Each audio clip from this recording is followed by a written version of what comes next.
উজনি অসমৰ চৰাইদেউ জিলাৰ নাজিৰাৰ মৈদামত কৰ্মৰত নামনি অসমৰ সংখ্যালঘু সম্প্ৰদায়ৰ 15 জন শ্ৰমিকক নিৰ্মমভাৱে প্ৰহাৰৰ অভিযোগ। দলটোত আছিল বৰপেটা জিলাৰ 9 জন শ্ৰমিক আৰু গোৱালপাৰা জিলাৰ লক্ষীপুৰৰ 4 জন শ্ৰমিক। তাৰে বৰপেটা জিলাৰ শ্ৰমিকসকলৰ ফালৰ পৰা আজি বৰপেটাৰ মন্দিয়াত সংবাদমেলযোগে সকলো ঘটনাৰ বিৱৰণী দিয়ে। ইতিমধ্যে ভুক্তভোগীয়ে বৰপেটা জিলা আৰক্ষীক লিখিত অভিযোগ দাখিল কৰিছে। ভুক্তভোগী শ্ৰমিকসকলৰ এজাহাৰ দাখিল ঘটনা সংঘটিত কৰা নেতাৰ বিৰুদ্ধে।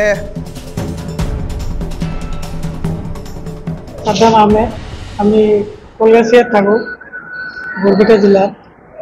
আমি কাম কৰিবলৈ গৈছিলোঁ এই শিৱসাগৰ নাজিৰাত মৈদানত। তাতে মানে ভাত খাই পেলাই শুই আছোঁ। তেতিয়া মানে বজানা 10টা 10:30মান বজাত কেইটামান গাড়ী আহিলে, 3টা গাড়ী আহিলে। তাৰপিছত কেইজন মানুহ আছিলে তাতে, মানে মুখ চুখ বান্ধা আছিলে।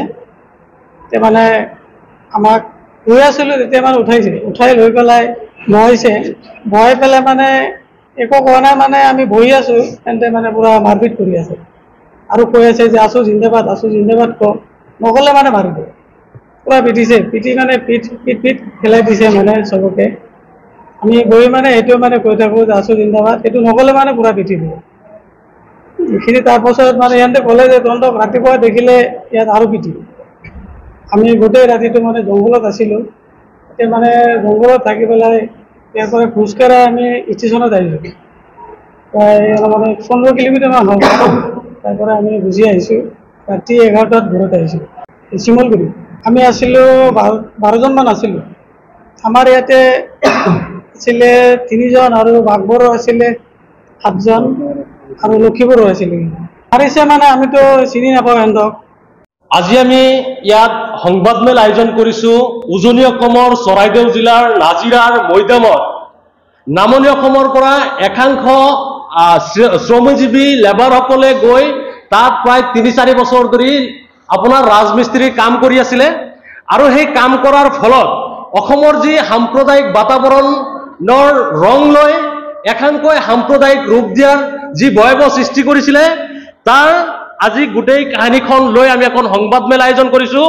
আৰু সেই আটাই ভুক্তভোগী কেইজনৰ 9 জন ভুক্তভোগী আমাৰ সৈতে এই মুহূৰ্তত উপস্থিত আছে। বাকী 6 গৰাকী গোৱালপাৰা জিলাৰ লক্ষীপুৰ গাঁৱৰ হয়। ইতিমধ্যে আপোনালোকলৈ আমি ভিডিঅ'খন প্লে কৰিছোঁ।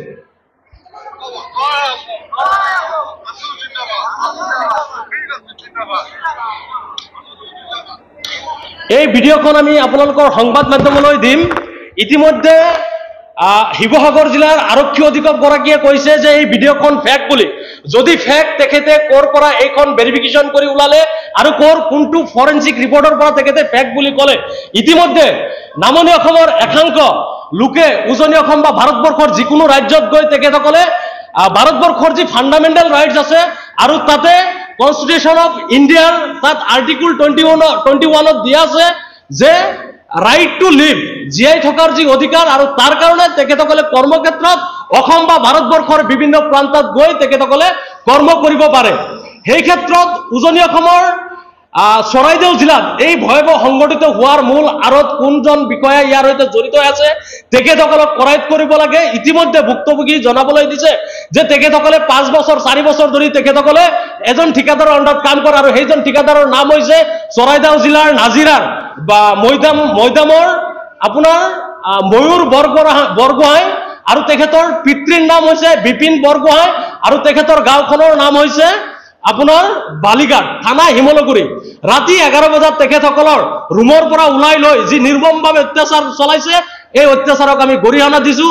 লগতে শিৱসাগৰ আৰু উজনি অসমলৈ আমাৰ আহ্বান জনাইছোঁ, এই যে যিসকল লোকে সাম্প্ৰদায়িক সংঘৰ্ষ লগাব বিচাৰিছিলে তেখেতসকলক কৰায়ত্ব কৰি কঠোৰৰ পৰা কঠোৰতম শাস্তি প্ৰদান কৰিব লাগে।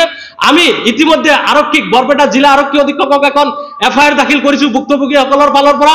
তাতে আমি স্পষ্টকৈ ভিডিঅ'খন দিছোঁ আৰু ভুক্তভোগীসকলে যি তেজেৰে তেখেতসকলক যি ধৰণে পিটা হৈছিলে, আপোনাৰ 15 গৰাকী লেবাৰ শ্ৰমিকক যি ধৰণে কঠোৰৰ পৰা কঠোৰতম শাস্তি দিছে, এয়া নিন্দনীয় আৰু দুৰ্ভাগ্যজনক।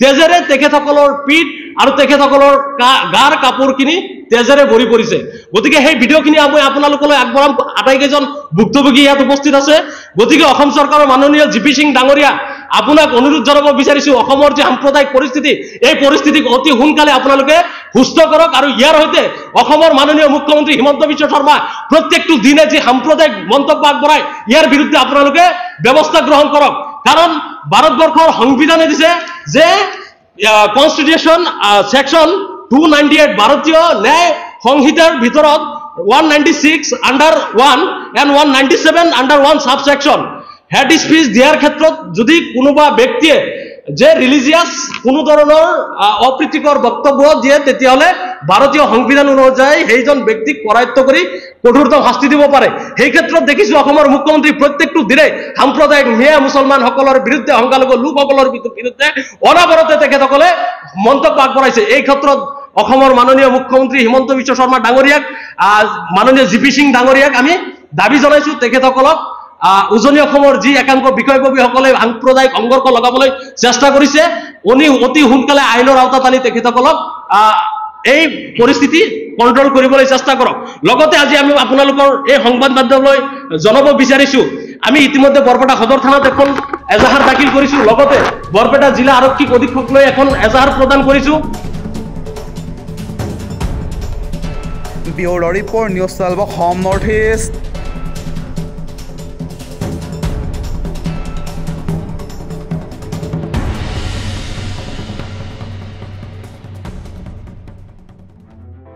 নিউজ 12 অসম নৰ্থ ইষ্ট যাত্ৰা আমাৰ অবিৰত সংকল্প অপ্ৰতিৰোধ্য